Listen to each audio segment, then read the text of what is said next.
This is the world's toughest and largest exam, the Gaokao.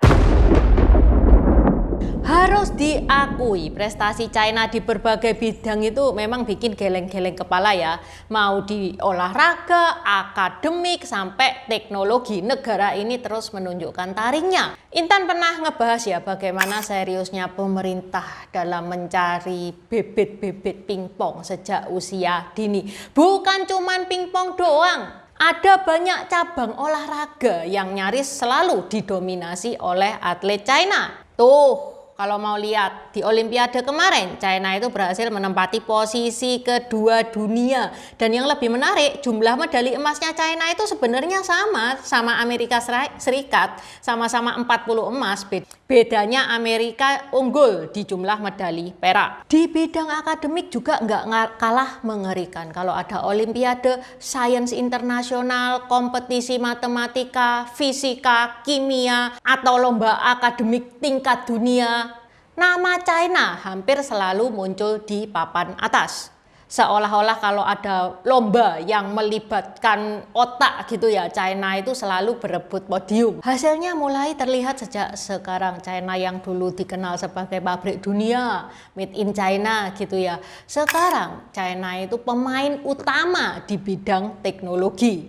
Mobil listrik BYD bahkan berhasil menjual lebih banyak kendaraan dibanding Tesla di banyak periode. China juga mengembangkan robot humanoid, AI, kereta cepat, sampai teknologi manufaktur yang membuat negara-negara barat itu mulai datang untuk belajar dan mengamati.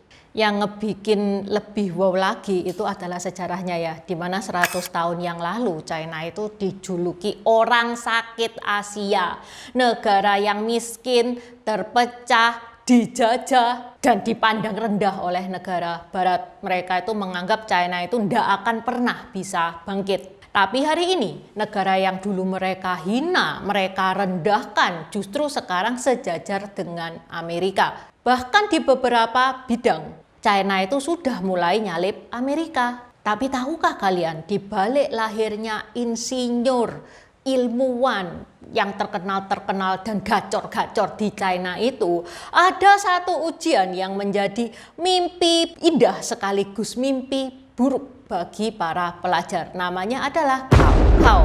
Ujian masuk perguruan tinggi ini sangat terkenal dan sangat kompetitif. Memiliki tingkat kesulitan yang bikin banyak orang merinding. Kalau 4 tahun lalu Intan ngebahas tentang sejarahnya Gaokao, hari ini Intan mau ngebahas bagaimana Gaokao di era modern. Ini penerapannya kayak gimana dan apakah masih sengeri itu? 大家好，我叫Intan，欢迎来到我的频道 Dynasty 小喜。Kaos yang Intan pakai ini gambarnya Hakim Pao ya. Hakim Pao ini salah satu peserta Gaokao yang sukses. Kalau teman-teman mau pesan, linknya ada di deskripsi. Selain Hakim Pao, ada custom marga. Teman-teman bisa custom marga sesuai marga teman-teman sendiri. Untuk custom marga ada berbagai macam efek seperti glow in the dark, rainbow, dan yang paling banyak diminati orang-orang efek emas. Nih, emasnya kinclong. Selain custom marga, ada juga tokoh-tokoh legenda dan pahlawan China. Silakan dikepoin, linknya ada di deskripsi. Okay, let's start! Ujian nasional masuk perguruan tinggi China tahun ini dimulai pada 7 Juni 2026 alias baru saja berakhir, yang diikuti 12,9 juta peserta. Mereka berebut untuk masuk universitas favorit mereka. Kalau di sini influencer itu pada bilang sekolah nggak penting, sekolah nggak menjamin masa depan. Bahkan kemarin itu ada orang Indonesia ya, 21 tahun sudah lulus S2, malah dinyinyiri apa pendidikan itu bisa menjamin masuk surga, Dek. Sekolah itu scam. Kalian pikir hidup kalian akan sukses kalau kalian sekolah tinggi? No! Juara di kelas, pinter di sekolah, ranking nomor 1, hidup sukses. Who said that? That was wrong. Di China cara pandangnya itu sedikit berbeda. Di China, prestasi akademik itu masih sangat dijunjung tinggi. Orang tua itu percaya bahwa pendidikan itu adalah jalan terbaik untuk masa depan anak-anak mereka. Sejak kecil, para orang tua itu ngedorong anak-anak mereka itu untuk belajar dengan serius, mendapatkan nilai setinggi mungkin. Ortu pengen anaknya itu bisa masuk universitas yang terbaik, karena di China nama kampus itu masih memiliki pengaruh besar terhadap karir dan masa depan seseorang. Di China, para siswa dituntut untuk terus memberikan performa terbaik, belajar keras, mengikuti berbagai latihan soal, dan bersaing dengan jutaan pelajar lainnya. Demi satu tujuan, lolos ujian masuk perguruan tinggi dengan nilai yang tinggi. Nah, puncak dari seluruh perjuangan itu adalah sebuah ujian nasional yang disebut Gaokao. Bisa dibilang ya, Gaokao itu puncak dari kerja keras para pelajar selama 12 tahun belajar di sekolah. Kalau di Indo ini sejenis UN, ujian nasional. Kalau zamannya Intan dulu namanya adalah Eptanas. Tapi bedanya waktu Intan dulu sekolah nih ya, Intan diterima di universitas sebelum nilai Eptanasnya itu keluar. Jadi Eptanas itu cuman formalitas ya. Intan sih nggak ada deg-degannya sama sekali ya, soalnya ya Intan yakin lah pasti lulus. Jadi di Universitas Intan kan masuk salah satu universitas yang favorit nih ya di Surabaya. Universitasnya Intan itu ada kerjasama dengan berbagai SMA, nggak semua SMA. Nah, SMA yang dia tunjuk itu ditawari terlebih dahulu kursi di universitas. Mungkin nilai Eptanas itu akan dilihat ke sekolah-sekolah yang universitas itu enggak tahu reputasinya. Soalnya di universitasnya Intan itu banyak juga orang-orang dari luar Jawa, luar pulau, yang mana kan dari SMA ini itu kan enggak tahu reputasinya, baru dilihat nilai Eptanasnya. Ya, tapi kalau Intan, karena Intan juga SMA-nya juga salah satu SMA favorit nih ya di Surabaya. Jadi ya cuman based on rapot doang sudah bisa keterima sebelum Eptanas hasilnya keluar, bahkan sebelum Eptanas dimulai ya sudah ada pengumuman kalau Intan sudah keterima di universitas itu. Nah, kalau di China ceritanya beda. Justru nilai Gaokao ini yang jadi penentu bisa atau enggak siswa ini diterima di universitas tersebut. Semakin bergengsi universitasnya, semakin tinggi pula nilai yang mereka minta. Contohnya 2 kampus top teratasnya China, yaitu Tsinghua University sama Peking University. Dia itu minta nilainya minimal itu 680. Nilai Gaokao-nya minimal 680. Untuk jurusan yang favorit itu nilai minimal loh ya. Bukan berarti yang nilainya 680 ke atas pasti diterima, enggak. Lah kalau yang ngelamar itu poinnya pada di atas 700 semua ya, yang 680 wassalam. Lah terus poin maksimalnya Gaokao ini berapa? Poin sempurnanya 750 dan so far sampai detik ini belum pernah ada orang yang sapu bersih nilai 750. Menurut laporan China Daily, salah satu skor tertinggi Gaokao yang pernah dibuat adalah 730 poin. Yang diraih oleh Yang Yuan di tahun 2019. Orang tua bangga, jelas, sekolah bangga, apalagi sampai dibuatkan paradenya tuh. Last year, a student called Yang Yuan was immortalized with a statue after posting an impressive grade. The school even threw a parade. Kabar baiknya di Gaokao ini nggak ada yang nggak lulus ya guys ya, semuanya lulus. Cuman skornya berapa? Nah itu yang jadi pertanyaan. Kalau nilainya Gaokao itu bisa di atas 700, wah itu kandidat kuat masuk Tsinghua University sama Peking University. Kalau nilainya 500 masih bisa untuk masuk di universitas-universitas yang menengah di China. Universitas menengah di China pun juga banyak yang bagus ya. Kalau nilai Gaokao-nya di bawah 400 ya tentu saja semakin sedikit universitas yang mau menerima dia. Makanya dibilang hasil Gaokao ini mempengaruhi masa depan peserta. Karena tingkat persaingannya yang begitu luar biasa, pesertanya puluhan juta per tahun. Sehingga banyak orang yang menyebut Gaokao ini sebagai salah satu ujian tersulit dan terkompetitif di dunia. Kalau teman-teman pengen tahu sejarahnya Kaukau, Intan pernah ngebahas ya tentang Kaukau. Ini nih linknya, di deskripsi juga sudah Intan taruh. Kaukau ini ujian yang ada sejak lama, sejak zamannya Ujian.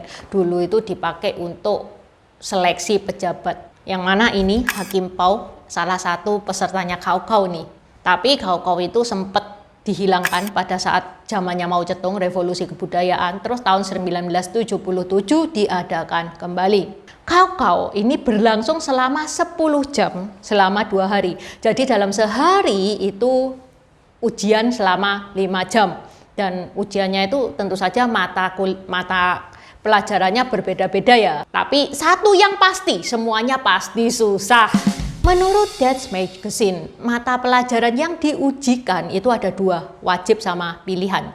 Yang wajib itu matematika, bahasa Mandarin, dan 1 bahasa asing. Bahasa asing itu suruh milih antara Spanyol, Rusia, Inggris, Jepang, Jerman, ya kurang lebih itu. Dan tidak ada pelajaran agama, agamanya nggak wajib, itu yang wajib. Yang mata pelajaran pilihan itu suruh milih antara sains atau humaniora. Ini kayak kalau bahasa Indonesianya IPA sama IPS. Kalau milih sains ya siap-siap Anda akan diuji fisika, kimia sama biologi. Kalau milih humaniora bakal diuji sejarah, politik, dan geografi. Soalnya Kaukau ini tidak semuanya pilihan ganda. Ada esainya. Contoh di mata pelajaran bahasa Indonesia itu suruh bikin artikel yang mana temanya itu sudah ditentukan. Panjang esai untuk kategori mikro itu 150, untuk kategori makro 700 sampai 800 kata. Wah, ini deg-degan ini kalau kategori makro. Ngitungi terus, nggak boleh tuh kurang dari 700 dan nggak boleh lebih dari 800. Jadi mesti ngitung. Jangan sampai kelebihan atau kekurangan. Karena Kaukau ini dianggap sebagai ujian yang paling penting di China, maka pemerintah itu serius banget menjaga kerahasiaan dan keadilannya. Jangan bayangin ya ini suasananya kayak suasananya kita pas ujian gitu. Enggak ya, beda jauh. Ini lebih mirip operasi pengamanan tingkat tinggi. Menurut Global Times, distribusi soal Kaukau ke berbagai lokasi ujian di seluruh China itu dijaga ketat oleh polisi. Truk yang ngangkut soal ujian itu ada patwalnya supaya keamanan dan kerahasiaan itu tetap terjaga. Jadi kalau ada yang kepikiran mau nyogok sopirnya, Pak mampir bentar dong, bagi dong 1 soal. Loh, jangan harap. Pas hari ujian, tingkat pengamanannya itu juga nggak kalah gila ya. Hampir semua lokasi ujian itu dilengkapi gerbang detektor logam, CCTV, dan drone teknologi tinggi. Kamera-kamera ini itu bukan cuma sekedar merekam, tapi juga mendeteksi gerakan-gerakan yang nggak wajar. Misalkan tiba-tiba terlalu sering noleh ke kanan, ke kiri, berkali-kali nunduk atau sibuk gerak-gerik sendiri. Ya belum tentu langsung dianggap nyontek sih, tapi intinya setiap gerakan mencurigakan itu bakal lebih mudah dipantau. Ini bikin peserta itu mikir 1000 kali sebelum mencoba berbuat curang. Dan ternyata belum selesai sampai di situ ya, beberapa daerah juga menggunakan teknologi tambahan seperti pengenalan wajah, pemindaian sidik jari, sampai verifikasi identitas biometrik. Padahal ini cuma ujian masuk universitas ya toh, bukan mau masuk markas rahasia negara loh. Ya tapi itulah ujiannya. Memang ini semua itu dibuat supaya mencegah joki ujian. Joki ujian itu orang yang menggantikan peserta untuk ikut ujian. Dulu Intan juga pernah tuh jadi joki ujian, gantikan temen Intan tes TOEFL pada zaman itu. Padahal ya mukanya Intan itu gak mirip loh sama foto identitasnya temennya Intan. Tapi ya mereka kok gak sampai neliti kayak gimana. Sebelum masuk ruang ujian, pemeriksaannya itu juga ketat banget loh. Ponsel, smartwatch, alat elektro itu nggak boleh dibawa masuk. Dan tahun ini kacamata itu juga diperiksa. Kalau nekat curang, bukan cuma nilai 0 yang diterima di tahun 2016 tuh ya. Ada peserta yang ketahuan curang di penjara 7 tahun guys. Jadi di sana itu nyontek itu urusannya bukan cuman sama guru BK tapi sama aparat. Ayo loh. Pengamanan Kaukau ini bukan cuman di dalam ujian ya. Di luar ujian itu juga menurut Guardian, pas Kaukau ini jalan di sekitar lokasi ujian itu ditutup, dialihkan ke jalan lain untuk mengurangi kebisingan. Kalau di Indonesia itu tantin itu paling ditegur satpam, iya kan? Tapi kalau di China ini bisa dianggap merusak mimpi seseorang, cita-cita banyak orang. Makanya pemerintah itu concern banget sampai menjaga ketenangan atau ambience di sekitarnya supaya peserta itu bisa mengerjakan dengan tenang. Ada lagi satu hal yang menunjukkan besarnya tekanan yang dirasakan oleh peserta Kaukau. Pemerintah itu menyiapkan ambulan dan tenaga medis di semua lokasi ujian. Ya kan, pas ngerjakan Kaukau itu peserta itu tingkat stresnya tinggi ya. Bahkan nggak mungkin loh penyakit itu bakal muncul semua. Panik misalkan, kena jantung, tekanan darah tinggi, pusing, sampai pingsan, bahkan lompat dari gedung sekolah.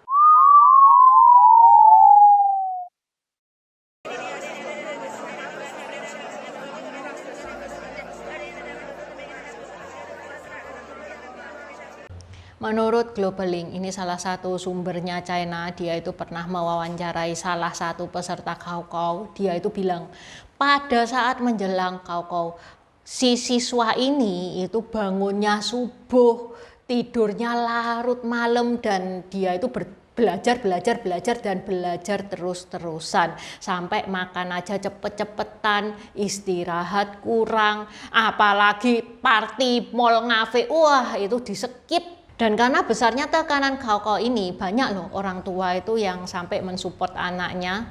Dia itu nyewa di hotel dekat anaknya itu ujian. Kemudian selama ujian dia itu nunggu di depan lokasi ujian. Supaya ya anaknya itu enggak kenapa-kenapa. Wis itu doang harapannya orang tua.